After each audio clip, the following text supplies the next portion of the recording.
Okay, back to the awful stuff. And I'm just putting like minutes there for now, so I have a rough one. Leave over the timestamps just so you know.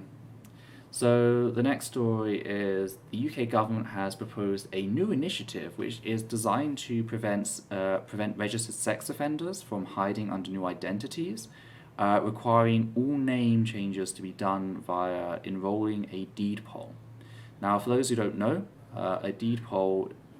enrolling a deed poll is a process that involves having a person's old name, new name, and address published in the Gazette, meaning said information would be publicly available and archived. Which, if you're a trans person, hopefully highlights certain concerns. Because again, anyone can go to the Gazette now and they can find out not only your dead name, which can be used to harass you, but your address. This opens up the possibility of targeted hate crime, and the government, that's such a simple solution, and it's to require that for registered sex offenders. It's simple. When someone goes to change their name, have it flag up, they're a registered sex offender.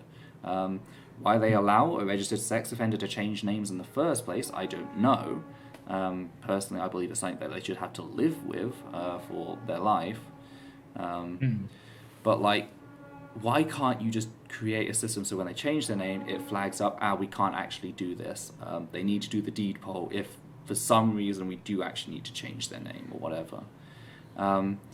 Here's the thing. I can think of one situation where this makes a tiny bit of sense if you've just have a very weird kind of moon logic. Is if someone is a sex offender, but you couldn't register them for whatever reason, like the police being kind of shit and not believing you. That happened to me. So that would be useful in that if you know, but they can't be flagged, then you can look up their name.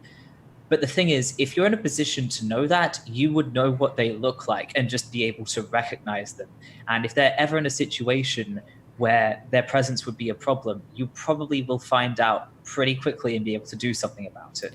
So it doesn't really work. And also the idea of punishing everyone in the country because it might help a little bit in that one niche case is just a bit messed up. And the one time it would make sense is if you secretly thought that all trans people were sex offenders for some reason. And that's the thing, it's got us in a bit of a cinch where how can we argue against this and look reasonable? Because the moment you argue against this as a trans person, we know what the right-wing papers are going to do. We know what Rosa Dawn's going to say. We know what all that lot's going to do. That they're going to start saying, trans activists fight for the right of sex offenders to hide their identities. That's what they're going to do. No, we don't. No, it's just it'd be very easy just to create an additional system here in which if they're a registered sex offender, it flags up in the system and they have to go through the extra process. Here's a crazy idea. Not crazy idea. Here's a fascinating idea you can do. Is publish the name changes of sex offenders only and leave everyone else alone. It would also make the names easier to search. There we go. I solved the problem for you. But no, our government can't do that. It's just... Again, it's just absolutely depressing. It's just going to punish everyone for this, and yeah. Yep. And again, it's not just a case of now they're outed with their dead name and there's an official document that everyone can publicly access, which, hey, some trans people, they transition and then they decide to move because they want a new start in life. That's fine, that's their right. That can be taken away this way.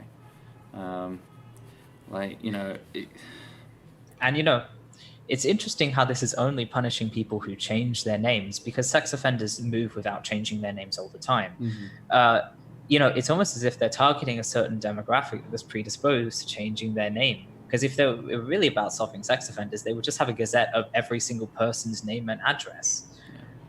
Because what if a sex offender doesn't change their name? What if they lie about their name? You need to be able to find all of them. So yeah, and I hate again, this so it's much. just like it And you can't accuse me adds of that risk. It adds that risk of like if I want to change my name on like my passport, etc. Now I have to risk someone knocking on my door and assaulting me, or following me around and assaulting me. Yeah, like again, this opens up so much, and how poorly thought out it is, especially with the hike in hate crimes, as we discussed earlier. It just goes to show how completely like incapable the current especially government it's is. like a huge reason people change their names, especially cis people changing their names, might be because they're not safe for whatever reason. I'm in that boat. I mean, I changed my name because I'm trans, That is but another it had the point. added Like, benefit of helping me be safe. what is this going to mean This for Gazette, What is this going to mean for domestic abuse victims? like, I'm so careful about making sure, like, I feel nervous about writing my last name in like a sign-in book because it could put me in danger. I'm so ridiculously careful to the point where I feel like I'm just paranoid. The idea of a Gazette publishing my first and last name, connecting them directly, is the exact opposite of what I want. Thank God I'm not in the UK.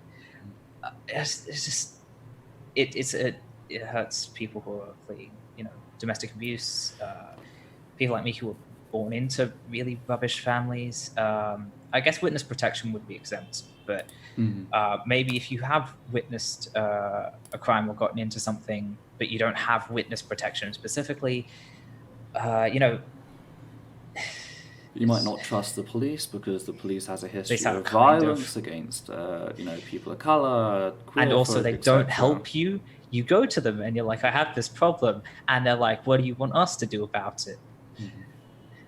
So Hey, maybe you can do this thing that's going to do the opposite of what you want. Get a restraining order. They work. I'm not salty. it's just again, and it's just how poorly thought out this is. Thankfully, this is in the early stages. So if you're a UK person, again, check the link down below. The resource we have linked on this, which would be the highlighted blue text, actually gives you various different links to write in and like check out different things. Also, just contact your MP, let them know that this is a violation of the the Human Rights Act, right to privacy. Let them know that this endangers not just trans people but victims of domestic violence. Do whatever you can to make a noise. Hopefully, this won't get very far, but the Tories are in power. So, hopefully this doesn't get very far. We've seen what the current government is like, so yeah.